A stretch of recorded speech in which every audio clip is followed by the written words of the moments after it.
कहानी के शुरुआत में हमें न्यूयॉर्क सिटी दिखाई जाती है। यहाँ कुछ बच्चे एक एडवेंचर गेम में पार्टिसिपेट कर रहे होते हैं। इस गेम में कुछ चीजों को छुपाया गया होता है और दिए गए क्लूज की मदद से उन चीजों को ढूंढना होता है। जो उन छुपी हुई चीजों को ढूंढ लेता है वही इस कंपटीशन का विनर बन जाता है। इसके बाद हमें पाइली नाम की एक लड़की दिखाई जाती है। पाइली इतनी इंटेलिजेंट होती है कि वह दिए गए सभी क्लूज को सॉल्व करके छुपी हुई चीजों को ढूंढ निकालती है। इसी वजह से पाइली और उसकी फ्रेंड इस कॉम्पिटिशन को जीत जाते हैं। इसके बाद हमें दिखाया जाता है कि पाइली की माँ लीना पाइली और उसके बड़े भाई योआन को लेकर हवाई आई हुई है, क्योंकि लीना के पिता यानी पाइली के ग्रैंडफादर की तबीयत ठीक नहीं होती, इसलिए ये लोग उनसे मिलने आए होते हैं। फिर हमें पता चलता है कि पाइली के पिता एक मिलिट्री ऑफिसर थे, लेकिन एक वॉर के दौरान उनकी मौत हो चुकी थी। दूसरी तरफ पाइली और उसका भाई आयोवान हमेशा आपस में लड़ते झगड़ते रहते हैं, इसलिए लीना दोनों से एक दूसरे को सॉरी बुलवाकर उनका झगड़ा शांत करवा देती है। इसके बाद वे लोग अपने ग्रैंडफादर को ढूंढते हुए बाहर आते हैं। ये हैं कीमो, जो पाइली और युआन के ग्रैंडफादर और लीना के पिता हैं। कीमो को किसी का रोकना टोकना बिल्कुल पसंद नहीं होता। अगर कोई उन्हें यह मत करो या वह मत करो कहे तो उन्हें गुस्सा आ जाता है, क्योंकि उन्हें फ्रीडम के साथ अपनी जिंदगी जीना पसंद है और इसी वजह से वे अक्सर सबसे नाराज रहते हैं। उधर पाइली इस जगह को एक्सप्लोर करने का फैसला करती है। तभी उसकी नजर वहाँ खड़ी एक वैन पर पड़ती है और वह उसके अंदर चली जाती है। वैन के अंदर पुरानी फोटोज और पेंटिंग्स रखी होती हैं। असल में ये सारी चीजें उसकी माँ लीना की होती हैं। जब पाइली इन सब चीजों को ध्यान से देख रही होती है तभी उसे एक डायरी मिलती है। ये डायरी मंक्स नाम के एक आदमी की होती है। सबसे दिलचस्प बात यह थी कि उस डायरी में एक छुपे हुए ट्रेजर का जिक्र किया गया था। पाइली को पहले से ही एडवेंचर गेम्स में बहुत इंटरेस्ट था, इसलिए वह उस डायरी को पढ़ना चाहती है। लेकिन तभी अचानक कीमो वहाँ आ जाते हैं। उन्हें देखकर पाइली घबरा जाती है और जल्दी से डायरी अपने साथ लेकर बाहर निकल आती है। तभी गैस्पर नाम का एक लड़का उसे देख लेता है। असल में गैस्पर कीमो का फ्रेंड होता है और अक्सर उनसे मिलने आया करता है। वह पाइली के हाथ में डायरी तो देख लेता है, लेकिन इसके बारे में कीमो को कुछ नहीं बताता और इस बात को सीक्रेट रखता है। इसके बाद ये तीनों मिलकर एक मरे हुए बर्ड को दफनाते हैं, क्योंकि गैस्पर और कीमो दोनों को एनिमल से बेहद प्यार होता है। फिर इसी घर में पाइली को अपने पेरेंट्स की वेडिंग फोटो मिलती है। उस फोटो को देखकर पाइली और उसकी माँ दोनों बहुत खुश हो जाते हैं। इसके बाद रात के समय पाइली उस डायरी को पढ़ रही होती है जो उसे वैन में मिली थी। उस डायरी में नाइट मार्चर्स नाम की एक आर्मी के बारे में लिखा होता है। तभी वहाँ आयोवान आ जाता है और उस डायरी को देख लेता है। असल में आयोवान को नाइट मार्चर्स के बारे में पहले से पता होता है। जब पाइली उससे पूछती है कि तुम्हें उनके बारे में क्या पता है, तब वह बताना शुरू करता है। वह कहता है कि नाइट मार्चर्स इस हवाई आइलैंड की रक्षा करने वाली आत्माएं हैं। बहुत से लोगों का मानना है कि अगर नाइट मार्चर्स दिखाई दें तो उन्हें बिल्कुल नहीं देखना चाहिए, क्योंकि अगर गलती से कोई उन्हें देख ले तो वह कैंडल के मेल्ट होने की तरह खत्म हो जाता है। ये सुनकर पाइली काफी डर जाती है। अगले दिन लीना और कीमो को बात करते हुए देखकर पाइली और युआन को पता चलता है कि उनके ग्रैंडफादर कीमो की हालत इतनी खराब हो गई है कि टैक्स न भर पाने की वजह से उन्हें अपना घर बेचना पड़ सकता है। इसी बीच गैस्पर पाइली को ढूंढते हुए उसके घर आता है, लेकिन वहाँ उसकी मुलाकात युआन से होती है। वह उससे पूछ ही रहा होता है कि पाइली कहाँ है। तभी उसकी नजर उसके पीछे आती हुई एक लड़की पर पड़ती है। उस लड़की का नाम हाना होता है। असल में हाना गैस्पर की फ्रेंड होती है। युआन जैसे ही उसे देखता है वह उसे पसंद करने लगता है। उधर दूसरी तरफ हमें दिखाया जाता है कि पाइली एक जगह बैठकर उसी डायरी को पढ़ रही होती है जो उसे पहले मिली थी। डायरी में मंक्स ने लिखा होता है कि वह और उसके साथ के लोग उन्हें मिला हुआ गोल्ड छुपाने जा रहे हैं। तभी वहाँ गैस्पर आ जाता है और पाइली से पूछता है, तुम क्या पढ़ रही हो? ये कैसी डायरी है? तब गैस्पर को पता चलता है कि यह मंक्स की डायरी है। जैसे ही वह यह बात सुनता है हमें एक और दिलचस्प बात पता चलती है। डायरी के ओनर मंक्स और उसमें मेंशन किए गए ट्रेजर की कहानी पूरे हवाई आइलैंड में काफी फेमस है।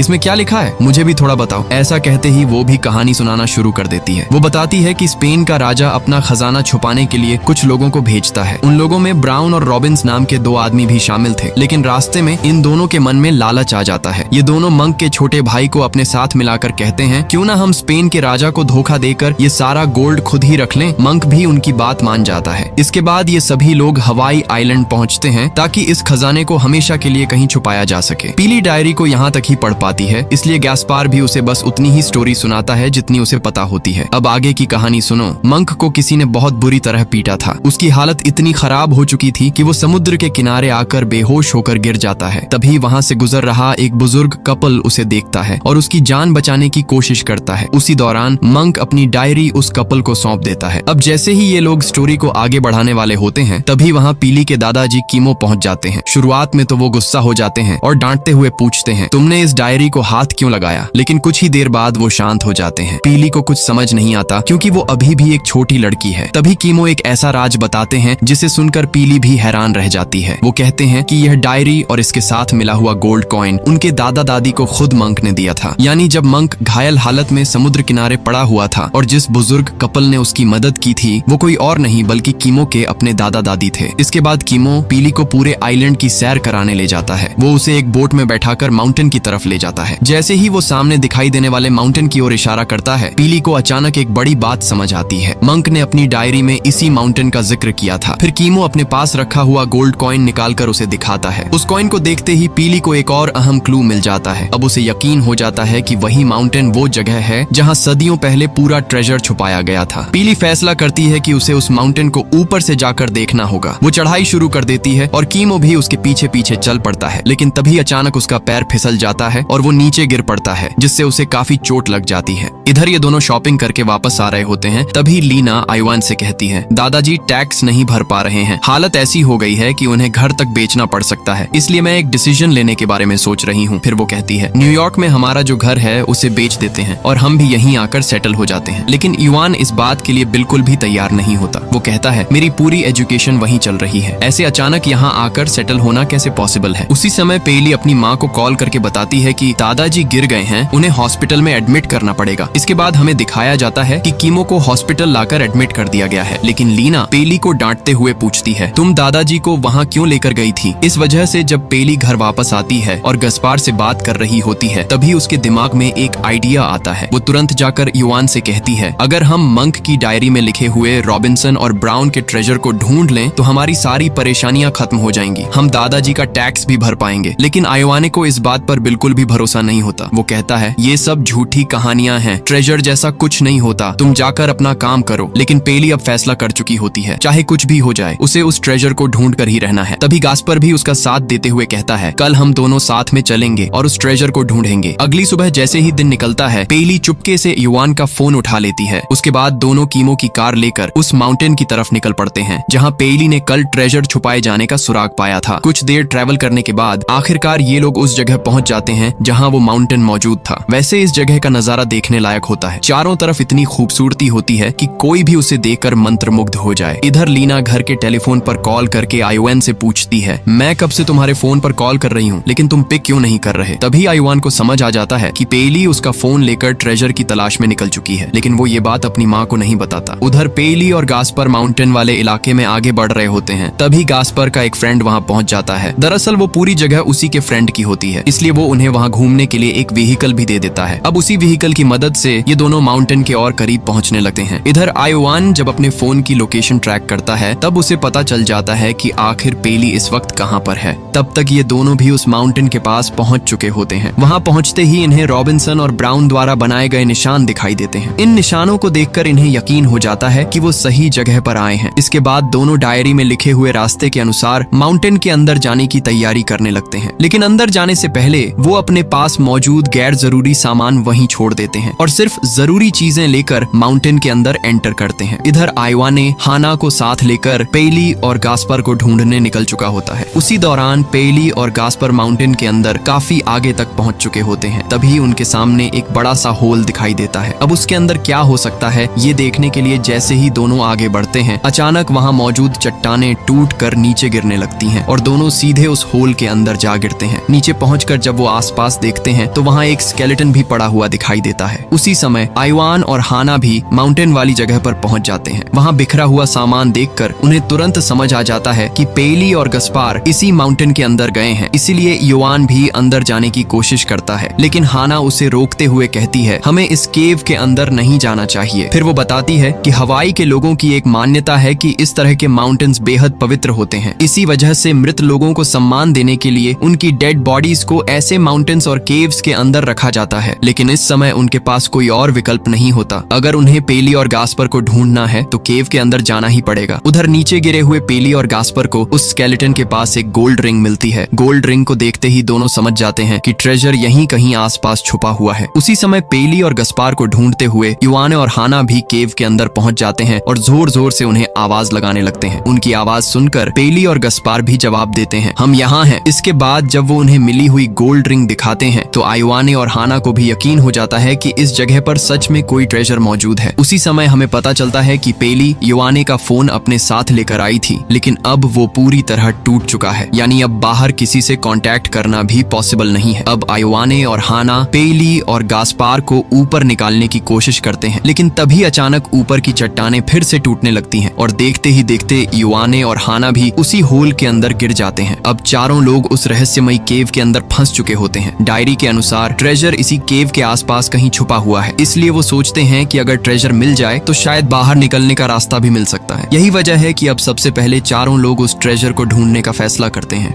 इसी डायरी में किसी न किसी मैकेनिज्म की ड्राइंग भी बनी हुई थी। अब डायरी के मुताबिक सबसे पहले इन्हें मौत के जबड़ों से बचकर आगे बढ़ना था। इसके बाद ये सभी उस खोपड़ी जैसी दिखने वाली केव के अंदर जाने की तैयारी करने लगते हैं। उधर लीना देखती है कि उसके पिता अब पूरी तरह रिकवर हो चुके हैं और सबके साथ हंसते खेलते बातें कर रहे हैं, लेकिन जैसे ही लीना उनके पास आती है उनका व्यवहार अचानक बदल जाता है। वे उससे ठीक से बात तक नहीं करते और गुस्से में उससे बात करने लगते हैं। यह देखकर लीना का दिल टूट जाता है और वह दुखी होकर वहां से बाहर चली जाती है। इधर केव के अंदर ये चारों अभी भी रेंगते हुए आगे बढ़ रहे होते हैं। कुछ देर बाद सबसे पहले पीली और हाना बाहर निकलने में कामयाब हो जाते हैं। तभी उनकी नजर वहां मौजूद एक विशाल स्पाइडर पर पड़ती है। उसे देखकर गैस्पर कहता है कि यह पॉइजनस नहीं लगती, लेकिन तभी उसकी नजर एक दूसरी स्पाइडर पर पड़ती है जो बेहद पॉइजनस होती है और वहां आ पहुंची होती है। उसे देखते ही युवन बुरी तरह घबरा जाता है और तेजी से बाहर निकलने की कोशिश करता है, लेकिन उसकी इस जल्दबाजी की वजह से केव के अंदर की चट्टानें टूटकर गिरने लगती हैं। मगर सबसे बड़ी प्रॉब्लम तो अभी बाकी थी। गैस्पर का बैग उसी केव के अंदर फंस चुका था और सबसे बुरी बात यह थी कि पीली ने मंक की डायरी भी उसी बैग में रख दी थी। अब डायरी उनके हाथ से निकल चुकी थी और उन्हें यह भी नहीं पता था कि बाहर निकलने का रास्ता कैसे ढूंढा जाए। यह सब देखकर युवन का गुस्सा फूट पड़ता है। वह पीली को जमकर डांटते हुए कहता है कि यह सब तुम्हारी वजह से हुआ है। अगर हम आज यहाँ फंसे हुए हैं तो इसकी जिम्मेदार भी तुम ही हो। तभी हाना बीच में आकर उसे समझाती है। वह कहती है कि वे अभी बच्चे हैं, उनसे गलतियां हो सकती हैं, उन्हें हर चीज की समझ नहीं होती। फिर तुम उसे इतनी बुरी तरह क्यों डांट रहे हो? उधर लीना बाहर बैठी रो रही होती है। तभी कीमो का एक फ्रेंड उसके पास आता है और उसे समझाने की कोशिश करता है। वह उसे दिलासा देते हुए कहता है कि कीमो तुमसे बहुत प्यार करता है, लेकिन उसे अपनी फीलिंग्स जाहिर करना नहीं आता, इसलिए तुम ज्यादा मत सोचो, यकीन मानो सब कुछ ठीक हो जाएगा। इधर ये चारों केव से बाहर निकलने का रास्ता ढूंढ रहे होते हैं। तभी युवन पीली के पास आता है और उससे माफी मांगते हुए कहता है, मुझे तुम पर गुस्सा नहीं करना चाहिए था, प्लीज मुझे माफ कर दो। इसके बाद दोनों बातें करते हुए हंसने लगते हैं और फिर से एक हो जाते हैं। उधर लीना जब अपने पिता से मिलने आती है तो वे भावुक होकर रोने लगते हैं। वे कहते हैं, तुम्हारी वाइफ के गुजर जाने के बाद तुम मुझे अकेला छोड़कर न्यूयॉर्क चले गए थे। उसी बात का गुस्सा और दुख मेरे दिल में था, इसलिए मैंने तुम्हारे साथ ऐसा व्यवहार किया, मुझे माफ कर दो। ये सुनकर दोनों के बीच की सारी नाराजगी और गलतफहमियां दूर हो जाती हैं और वे भी एक हो जाते हैं। इसके बाद जब ये चारों आगे बढ़ते हैं तो एक पहाड़ जैसी जगह पर पहुंचते हैं। वहां पहुंचकर उन्हें पता चलता है कि आगे जाने के लिए उन्हें लावा पार करना होगा। देखने में यह जगह बेहद डरावनी और खतरनाक लग रही होती है, लेकिन उनके पास कोई दूसरा रास्ता भी नहीं होता। अगर उन्हें यहाँ से बाहर निकलना है तो किसी न किसी तरह इसे पार करना ही पड़ेगा। वे जैसे ही ब्रिज को छूते हैं, ब्रिज अचानक टूटकर पूरे का पूरा लावा में गिर जाता है। यह देखकर सभी घबरा जाते हैं। अब वे सोचने लगते हैं कि क्या यहाँ से बाहर निकलने का कोई और रास्ता है। उसी दौरान उनकी नजर रॉबिन्सन और ब्राउन के साथ आए हुए चोरों की डेड बॉडीज पर पड़ती है। वे सभी अलग अलग जगहों पर पड़े होते हैं, लेकिन आखिर उनकी मौत कैसे हुई ये बात किसी की समझ में नहीं आती। तभी उन्हें पीली और गैस्पर की आवाज सुनाई देती है। जब वे वहाँ पहुंचकर देखते हैं तो दोनों लावा पार करके दूसरी तरफ पहुंच चुके होते हैं। दरअसल वहाँ पास में ही एक छोटा सा रास्ता मौजूद होता है। हालांकि उस रास्ते पर चलने में युवन और हाना को बहुत डर लग रहा होता है, लेकिन उनके पास कोई दूसरा विकल्प भी नहीं होता। वे धीरे धीरे आगे बढ़ने लगते हैं। तभी रास्ते के बीच में पहुंचते ही हाना बुरी तरह घबरा जाती है। उसे शांत करने के लिए युवन एक सॉन्ग गाना शुरू कर देता है ताकि उसका माइंड डिस्ट्रैक्ट हो जाए। फिर धीरे धीरे सभी लोग उसके साथ सॉन्ग गाने लगते हैं। इसी तरह गाते गाते युवन और हाना उस खतरनाक रास्ते को पार करके दूसरी तरफ पहुंच जाते हैं। दूसरी तरफ पहुंचते ही हाना खुशी से युवन को गले लगा लेती है, लेकिन उसी समय युवन को चक्कर आने लगते हैं। वह गैस्पर को अपने पास बुलाकर पूछता है, तुम पहले किसी स्पाइडर के बारे में बता रहे थे ना? असल में हुआ यह होता है कि एक बेहद पॉइजनस स्पाइडर युवन को काट चुकी होती है। यह देखकर गैस्पर उससे कहता है, सबसे पहले तुम्हें तेज बुखार आएगा, लगेगा, फिर जहर धीरे धीरे तुम्हारे शरीर में फैलने लगेगा। हमें तुम्हारा हाथ मेल्ट होने से पहले हॉस्पिटल पहुंचना होगा। इसके बाद दोनों फैसला करते हैं कि इस बात के बारे में पीली और हाना को नहीं बताएंगे, क्योंकि अगर उन्हें पता चल गया तो वे भी घबरा जाएंगे। आगे बढ़ते बढ़ते ये सभी एक पॉन्ड जैसी जगह पर पहुंचते हैं। वहाँ छोटे छोटे पत्थर सितारों की तरह चमक रहे होते हैं। तभी उन्हें एक क्लू मिलता है कि अगर वे पानी के अंदर से जाएं तो शायद बाहर निकलने का रास्ता मिल सकता है। ये पता लगाने के लिए सबसे पहले गैस्पर पानी के अंदर जाता है। थोड़ी देर बाद जब वह वापस आता है तो बताता है कि उसे अंदर से सूरज की रोशनी दिखाई दी थी। ये सुनकर गैस्पर और हाना पानी के अंदर से तैरते हुए दूसरी जगह पहुंच जाते हैं। इसके बाद युवन और पीली भी बिना झगड़ा किए प्यार से और धीरे धीरे पानी के अंदर तैरते हुए दूसरी तरफ पहुंच जाते हैं। उन्हें देखकर साफ पता चल रहा होता है कि भाई बहन के बीच का प्यार भी अब धीरे धीरे बढ़ने लगा है। जैसे ही वे उस जगह को देखते हैं उन्हें याद आता है कि डायरी में पहले इसी जगह की ड्राइंग दिखाई गई थी, यानी वे आखिरकार उसी जगह पहुंच चुके थे। सूरज की रोशनी देखकर सभी को लगता है कि शायद बाहर निकलने का रास्ता यहीं कहीं होगा, लेकिन जब वे आसपास खोजते हैं तो उन्हें बाहर जाने का कोई रास्ता दिखाई नहीं देता। अब उनके पास सिर्फ एक ही विकल्प बचता है, उन्हें पानी के अंदर जंप करना होगा। वे मदद के लिए कॉल करने के बारे में भी सोचते हैं, लेकिन वहाँ नेटवर्क बिल्कुल भी नहीं मिल रहा होता। इसके बाद हाना युवन से पूछती है, तुम इतने थके हुए क्यों लग रहे हो? तुम ठीक तो हो ना? इस पर युवन कहता है, हाँ मुझे क्या होगा, मैं बिल्कुल ठीक हूँ। और जब हम इन्हें नोटिस करते हैं तो हमें समझ में आने लगता है कि इन दोनों के बीच एक अच्छी फ्रेंडशिप बनने लगी है। उसी समय इधर पीली और गैस्पर को एक जगह पर एक लैडर दिखाई देती है, इसलिए वे ऊपर जाने की कोशिश करने लगते हैं, लेकिन तभी उन्हें एक डेड बॉडी मिल जाती है। इसे देखकर वे सोचने लगते हैं कि आखिर इस जगह पर इतनी सारी डेड बॉडीज क्यों पड़ी हुई हैं। सोचते सोचते उनके दिमाग में एक आइडिया आता है। शायद रॉबिन्सन और ब्राउन अपने साथ आए लोगों के साथ चोरी किया हुआ गोल्ड शेयर नहीं करना चाहते थे, इसलिए उन्होंने सबको धोखा देकर मार दिया होगा। लेकिन मंक ने शायद पहले ही कह दिया था कि उसे किसी भी तरह का गोल्ड नहीं चाहिए। इसी वजह से हो सकता है कि उन्होंने मंक को अपने साथ शामिल कर लिया हो। इसके बाद जब दोनों ऊपर जाने की कोशिश कर रहे होते हैं तब वे देखते हैं कि ड्राइंग में पत्थरों से भरे हुए 3 बैग्स बने हुए थे, लेकिन यहाँ सिर्फ 2 बैग्स ही मौजूद होते हैं। इसका मतलब साफ था कि तीसरा बैग किसी ने काट कर हटा दिया था। अब उन्हें समझ में आ जाता है कि यहाँ मौजूद सीक्रेट डोर को खोलने के लिए तीनों बैग्स का बैलेंस होना जरूरी है। इसलिए जहाँ तीसरा बैग होना चाहिए था वहाँ युवन और गैस पर जाकर वहाँ लगी रोप को खींचना शुरू कर देते हैं। जैसे ही तीनों बैग्स एक बराबर बैलेंस में आते हैं अचानक एक सीक्रेट डोर खुल जाता है। जब ये सभी उस डोर के अंदर जाते हैं तो वहाँ का नजारा देखकर उनकी आंखें फटी की फटी रह जाती हैं। उनकी एक्सपेक्टेशन से भी कहीं ज्यादा गोल्ड वहाँ मौजूद होता है। इतना सारा गोल्ड देखकर सभी बेहद खुश हो जाते हैं। उनकी खुशी का ठिकाना नहीं रहता और कुछ पल के लिए तो उन्हें यह भी समझ नहीं आता कि आखिर क्या बोलें। उधर लीना लगातार युवन के फोन पर कॉल करने की कोशिश कर रही होती है, लेकिन कॉल कनेक्ट नहीं हो रही होती। इसके बाद जब वे लोकेशन चेक करते हैं तो पता चलता है कि वे सभी क्वाला रैंच नाम की जगह पर मौजूद हैं। उस जगह का नाम सुनते ही कीमो तुरंत समझ जाता है कि वे लोग निधिन को ढूंढने के लिए वहीं गए होंगे। इधर ये सभी जितना हो सके उतना गोल्ड अपने बैग्स में भरने लगते हैं। उसी दौरान हमें यह भी महसूस होने लगता है कि युवन और हाना के बीच की फ्रेंडशिप अब और भी स्ट्रांग होती जा रही है। इसके बाद सभी मिलकर उस गोल्ड के साथ एक सेल्फी लेते हैं, लेकिन जब वे उस सेल्फी को ध्यान से देखते हैं तो उसमें उन्हें कुछ अजीब दिखाई देता है। जब वे गौर से देखते हैं तो पता चलता है कि एक खास जगह पर एक स्केलेटन रखा हुआ है। उसे देखते ही हाना को एक बात याद आ जाती है। वह पहले ही बता चुकी थी कि हवाई के लोगों की एक मान्यता होती है, वे अपने मृत लोगों को सम्मान देने के लिए उनकी डेड बॉडीज को पहाड़ों और केव्स के अंदर रखते हैं, और यहाँ भी बिल्कुल वैसा ही किया गया था। यानी अब उन्हें समझ में आ जाता है कि यह कोई खजाने की जगह नहीं बल्कि एक टूम्ब है, एक ऐसी जगह जहाँ मृत लोगों को दफनाया गया था।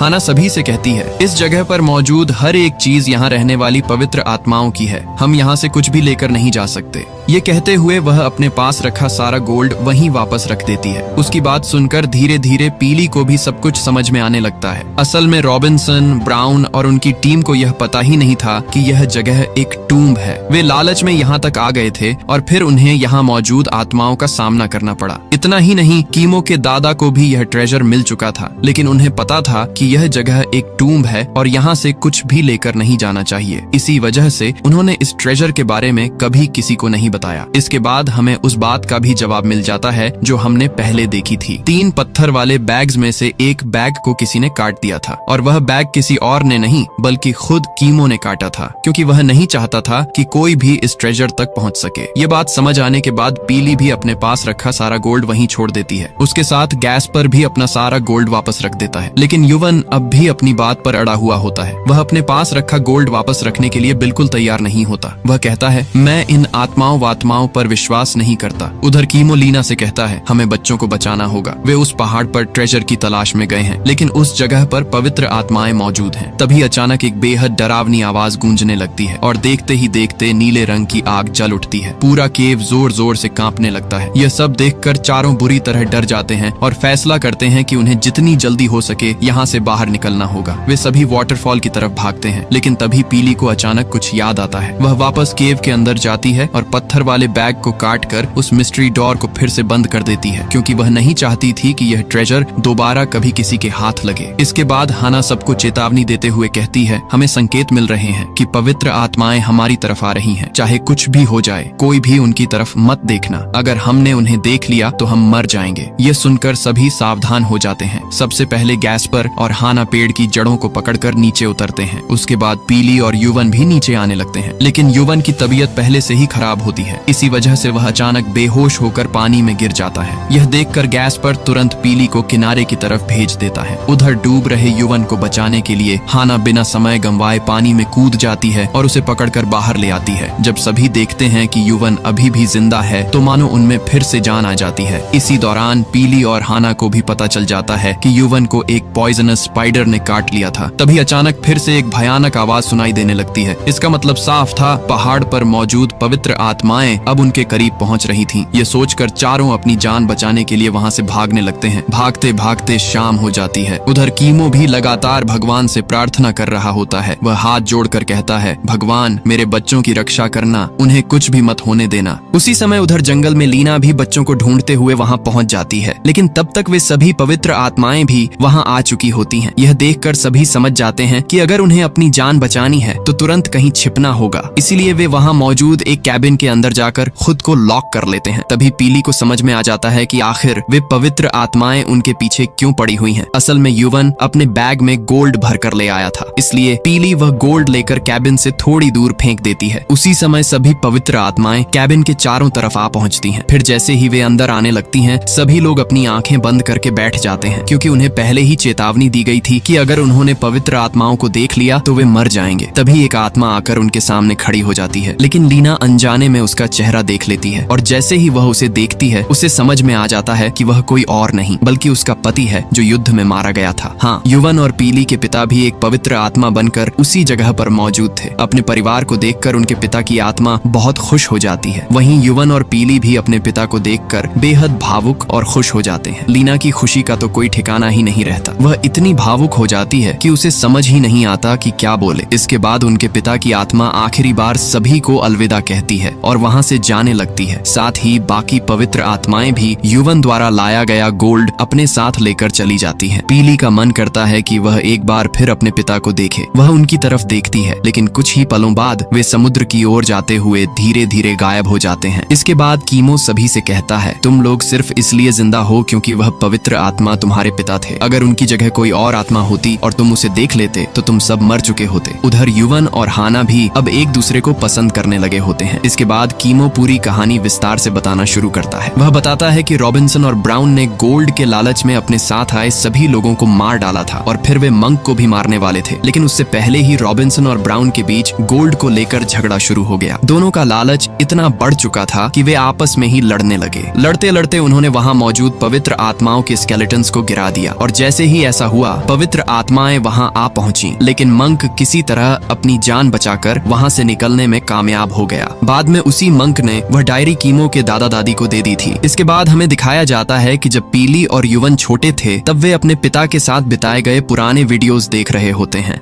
तभी लीना वहां आती है और सभी से कहती है मैंने एक फैसला किया है, हम इस घर का टैक्स भरेंगे और अब से सभी लोग यहीं साथ में रहेंगे। ये सुनते ही पीली और युवन खुशी खुशी उसकी बात मान लेते हैं। इसके बाद पीली, युवन, लीना और कीमो एक फैमिली की तरह बहुत खुशी से रहने लगते हैं और इसी के साथ ये मूवी खत्म हो जाती है। मुझे उम्मीद है कि आपको ये मूवी बहुत पसंद आई होगी, लेकिन इस मूवी में आपको सबसे ज्यादा क्या पसंद आया ये तो मुझे भी पता चलना चाहिए ना। इसीलिए नीचे कमेंट करके जरूर बताइए कि इस मूवी का कौन सा हिस्सा आपको सबसे अच्छा लगा। साथ ही ये भी बताइए कि नेक्स्ट आप किस तरह की मूवी का एक्सप्लेनेशन देखना पसंद करेंगे। तो चलिए अब मिलते हैं एक और अमेजिंग वीडियो में। Until then stay tuned to Flixer movies.